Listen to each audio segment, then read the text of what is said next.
আসসালামু আলাইকুম। NJB TV এর সংবাদে আপনাদের সাথে আছি আমি শাহাদাত বিন সোহাগ।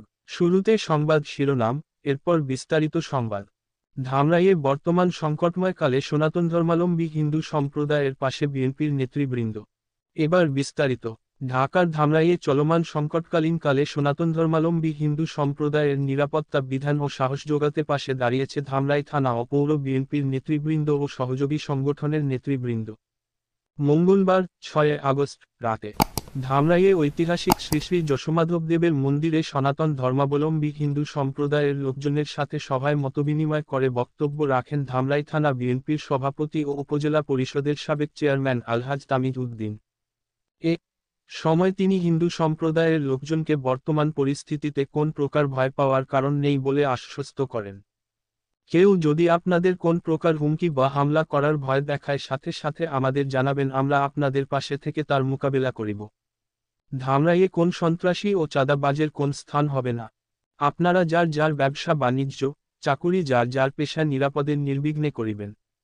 তিনি বলেন, সমগ্র উপজেলায় বিভিন্ন স্থানে ঘুরে এলাম, হিন্দু সম্প্রদায়ের লোকজনের সাথে কথা বলেছি, খোঁজ খবর নিচ্ছি, তাদের আশ্বস্ত করেছি, বলেছি কেউ ভয় পাবেন না, আতঙ্কিত হবেন না, আমরা আপনাদের পাশে আছি।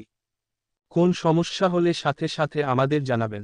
এছাড়াও তিনি ধামরাই মহাশ্মশানে নিজ অর্থায়নে একটি উন্নয়ন প্রকল্প করে দেওয়ার জন্য হিন্দু সম্প্রদায়ের লোকজনকে তার ইচ্ছা প্রকাশ করেন। এই সময় বক্তব্য রাখেন হিন্দু সম্প্রদায়ের শ্রী শ্রী যশোমাধব মন্দির পরিচালনা কমিটির সহ সভাপতিদ্বয় দা অজিত কুমার বসাক, শ্রী অসিত গোস্বামী, যুগ্ম সাধারণ সম্পাদক শ্রী অ্যাডভোকেট বিমল চন্দ্র ঘোষ, কমিটির কর্মকর্তা শ্রী সুকান্ত বণিক, বিএনপির নেতৃবৃন্দ, ধামরাই থানা বিএনপির সিনিয়র সহ সভাপতি মোহাম্মদ ফরহাদ হোসেন, বিএনপির থানা কমিটির সাধারণ সম্পাদক মো. শামসুল ইসলাম, পৌর বিএনপির সভাপতি মোহাম্মদ আতিকুর রহমান প্রমুখ। মতবিনিময় সভায় হিন্দু সম্প্রদায়ের লোকজন বলেন, ধামরাই মাধববাড়ির ঘাটে কে বা কাহারা জায়গা দখল করার জন্য খুঁটি গেড়েছে তা জানতে পেয়ে সাথে সাথে মাধববাড়ির ঘাটে গিয়ে পরিদর্শন করেন। তিনি পরিদর্শন করতে আসছেন এ খবর পেয়ে খুঁটিগুলো তিনি পরিদর্শন করার আগেই উঠিয়ে নিয়ে যায়। মাধববাড়ি ঘাট পরিদর্শনেও তিনি কে খুঁটি গেড়েছিল তার খোঁজ বের করার জন্য অনেকের সাথে কথা বলেন এবং দলীয় লোকজনকে সবসময় খোঁজ খবর রাখার দায়িত্ব দেন। ঢাকা জেলা প্রতিনিধি রণজিৎ কুমার পাল বাবুর পাঠানো ভিডিও চিত্রে ডেস্ক রিপোর্ট, এনজেবি টিভি।